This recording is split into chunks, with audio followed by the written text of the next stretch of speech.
Welcome to the first episode of The Armchair Expert. In today's episode, we are taking a look at a few things because there are a few questions before this Tour de France stage. This was the first real mountain stage with Col de Tourmalet as the main event, and there was a couple of questions. The first one was, will Torstein Tran be able to keep the yellow jersey? That was probably more of a Norwegian thing than anything else. The other question was Pogacar versus Vingegaard, who will be able to perform the best. And spoiler, Poggi destroyed everyone else, as he tends to do whenever he wins these longer mountain stages, but more on that later. There was also a question of like who will be the second best or best of the rest, you could call it, because there is this idea that there is like Tadej Pogacar and Jonas Vingegaard. Then there is everyone else. That was the main questions, and a quick recap of what happened. So the yellow jersey fell down Tourmalet. The breakaway wasn't able to go. Ben O'Connor went by himself for a couple of kilometers. Then UAE took the stage in their hands, paced the peloton. The pace was like frantic at a point. Up Col de Tourmalet, they totally like demolished the peloton before sending Poggi to just put time onto Jonas Vingegaard. But let's start at the start of this race. So the fight to get in the breakaway was really hard. At a certain point, Kampenarts and Mats Pedersen got to go. Pedersen wanted the sprint points because if we just quickly take a look at the stage profile for those of you watching, there was the start, then there was a fourth category climb, then there was the sprint, then one third category climb, then you had Col de Aspin, then Col de Tourmalet, which was the main event, then ending with a second category climb along. The last one was a long, not too steep of a climb for these riders. Like I wouldn't personally be able to do any of the mountains in the Tour. Anyways, what happened was that Mats Pedersen and Kampenarts went. Kampenarts wanted to be a satellite rider for Jonas Vingegaard up Col de Tourmalet. But that, like UAE, wasn't going to allow that to happen. They went to the sprint where Mats Pedersen took the points in front of Kampenarts, but both Benjamin Girmay and Jasper Philipsen sat in the peloton, and they were able to grab a lot of points themselves. So Pedersen didn't actually get too much. I think he gained like 8 or 9 points, maybe even less. So not too much. He is still in the green jersey. Then he of course fell back, and a couple of more riders tried to get in the breakaway after that. Tobias Foss and Filippo Ganna tried at a certain point, and those are two of the best time trialers in the whole peloton, but the breakaway just wasn't going to go today. UAE had decided that they wanted to win this stage and also put time into Visma Leasebike and Jonas Vingegaard. So what happened after that was that Ben O'Connor went for himself for like 10-20 kilometers, and like nothing much happened. Everyone knew that he would add into the first and second major climb, so Col de Aspin, the first category, and Col de Tourmalet. He would probably not go over those two as the rider in front, and he didn't. UAE sat in front, Paulitz first, then at a certain point Adam Yates came up and McNulty, so it was McNulty, then Adam Yates, then Del Toro, and up Tourmalet, a lot of people actually fell off. It was at a certain point, I think it was 10, 15 riders. The yellow jersey fell off early in up the Tourmalet, so we knew like 5 or 6 kilometers into Col de Tourmalet that we would get a new yellow jersey holder. But it didn't help that down the Col de Tourmalet, the yellow jersey actually fell. And there was an injury. Torstein Tran looked really beat. I don't know if it was just that it was hurting or it was a combination of him not being able to hold the jersey, and he fell yesterday as well, so it might just have been that he was tired combined with the fall. You'll have to wait. I am filming this like 10-15 minutes after the race is over, so I don't know anything yet, but he kept holding his I think it was his left shoulder or right shoulder. He kept like holding it, so and they sprayed a lot of, I think it was ice on it to cool it down. It looked like he was hurting, but he was okay enough to get on top of the bike and keep going. So it's really hard to say how injured he was, but it is always really sad to see people fall, especially the yellow jersey. And luckily, in some sense, it wasn't vital for him losing the yellow jersey. That would probably be even more sad. And for the Uno X team, they also lost their main captain or main contender for the yellow jersey or the classification. He probably isn't going to take the yellow jersey, but I think they wanted a top 5 classification. Tobias Halland Johannessen also fell off early in the Tourmalet. But what happened after that was the Del Toro Pogacar, I would say, attack-ish. So Del Toro upped the pace like towards the end of the Tourmalet with I think it was 3 or 4 kilometers left, and he has like amazing acceleration.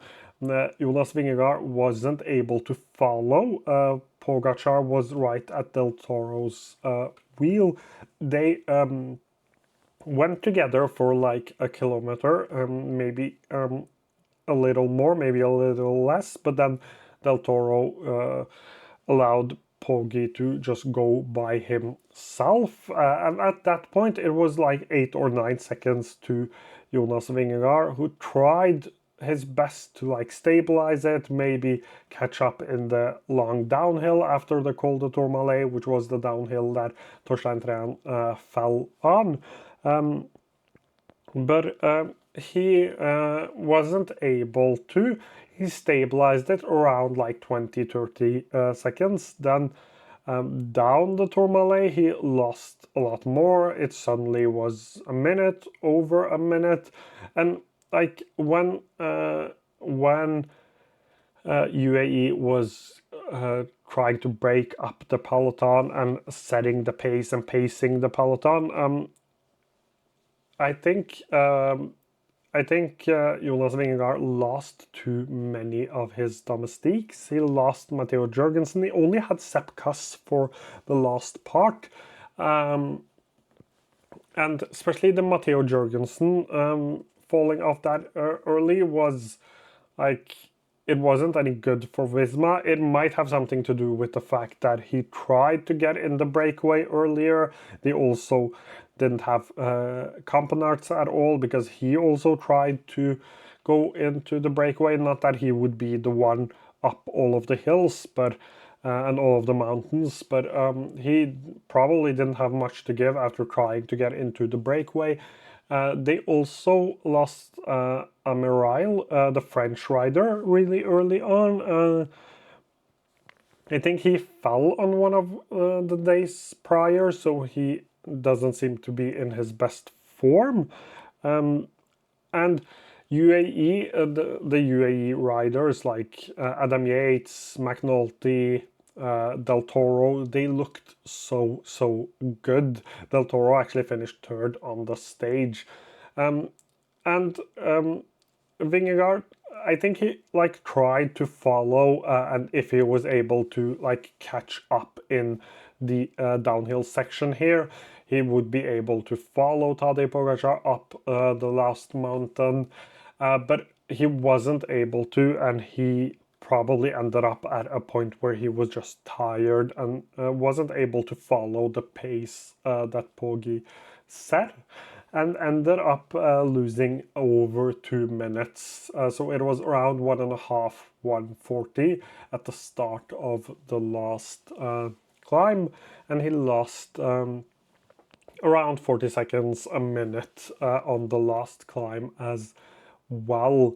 I heard Pogacar and Del Toro talking about the acceleration, and that Jonas Vingegaard knew that he wasn't able to follow, so he didn't even cry, because like the acceleration on Tadej Pogacar and Del Toro is just so much better than Jonas Vingegaard, and if Jonas Vingegaard was able to like find a stable pace and catch up again, but he wasn't able to. And Poggi also said that if it was a little longer, he probably wouldn't be able to keep the pace. He would get the hammer, and I didn't catch everything they said, but I think they were talking about that up Tourmalet, but Del Toro, he just looked really good. Then the next question was like, who is going to be the best of the rest? And if we take a look at how this ended up, so Pogacar won 2 minutes and 38 seconds in front of Vingegaard. Del Toro was in the next group together with Evenepoel, Sexas, Lipovic, Ayuso, Shelmusa, and Lenny Martinez, who fell off towards the end. He was 3:02 behind, while the rest of the group was 2:57 behind Tadej Pogacar. And what's funny is that Del Toro is closer to Tadej Pogacar. Sorry, Del Toro is closer to Vingegaard than Vingegaard is to Tadej Pogacar. Just keep that in mind going forward. Let me just quickly refresh the page here. So what happened was that Evenepoel actually, he dropped off quite easily. Sexas tried to follow Vingegaard and was able to at a certain extent, but had to let go. Lipovic, I also looked tired. Evenepoel actually looked really good up the last mountain. Especially the last mountain, he looked really good. He tried to do something to catch up with Jonas Vingegaard, but I also wasn't going to help. Shelmusa didn't look like he had too much to give. I think he tried to give everything he had, but it might also have been that I also was too tired, so he couldn't push the pace too much. But a really impressive stage by Shelmusa. Then we had Paul Sexas. He also looked tired, but I think we forget that this guy is 19 years old. It's his first tour. I think he just needs a little bit of time to get used to just riding in Tour de France like this. The Decathlon team also doesn't have too many riders to help him. He got isolated quite quickly, so I am actually impressed by what he was able to do. As I said, Evenepoel looked really good. He impressed me today.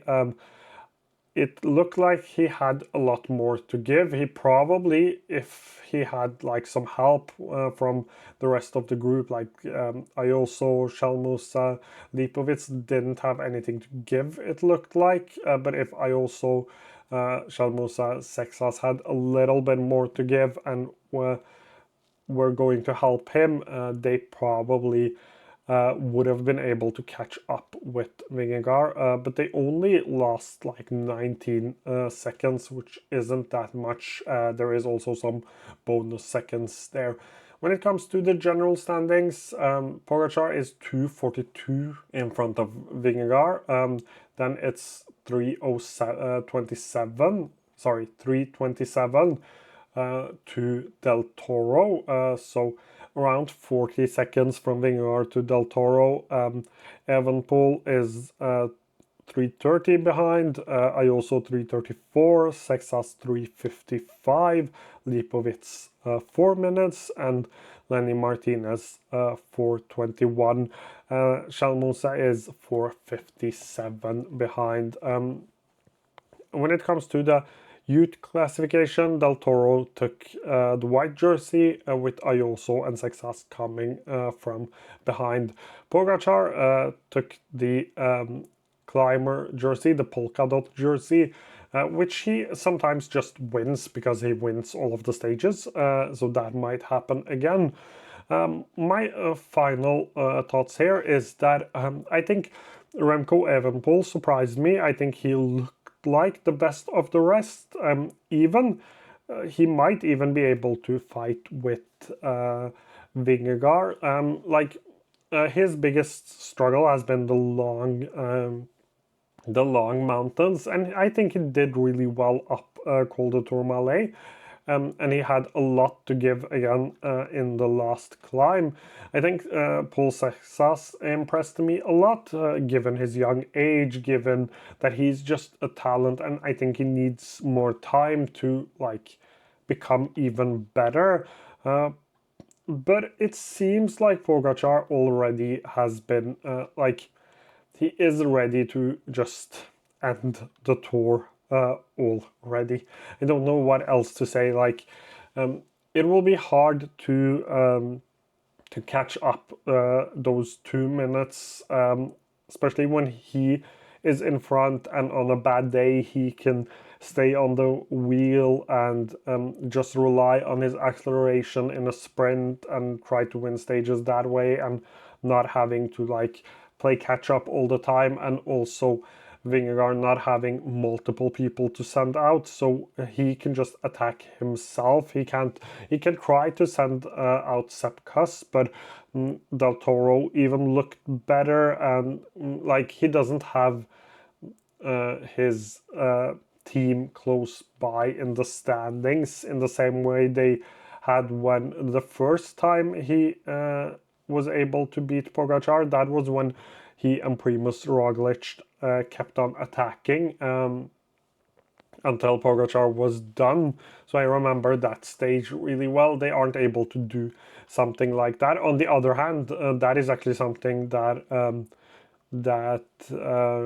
UAE can do, sending out Del Toro first. When Del Toro is caught up, you can then send out Tadej Pogacar. Not that I think they will do it, but just to show the dominance of the current UAE team, I wanted to mention that.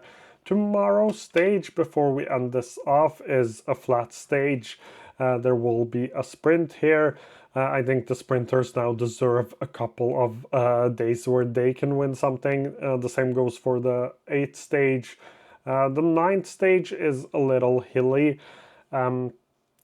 It will be exciting to see how this ends up. Maybe something for the breakaway, maybe not. Then there is a rest day. Then we are going to the mountains again after that with this mountain stage on stage 10. So a few stages for the sprinters now, well deserved, I think. And there is an exciting fight there as well with Jesper Philipsen, Mats Pedersen, and Benjamin Girmay. I will forever struggle with name pronunciations, but I think that covers it for the first episode, I will try to be back with more recaps right after the races. And as usual, if you have any questions, please do comment them down below. I'm always happy for discussions. And if you're interested in more Tour de France stuff or more sports stuff in general, please do subscribe if you haven't done so already.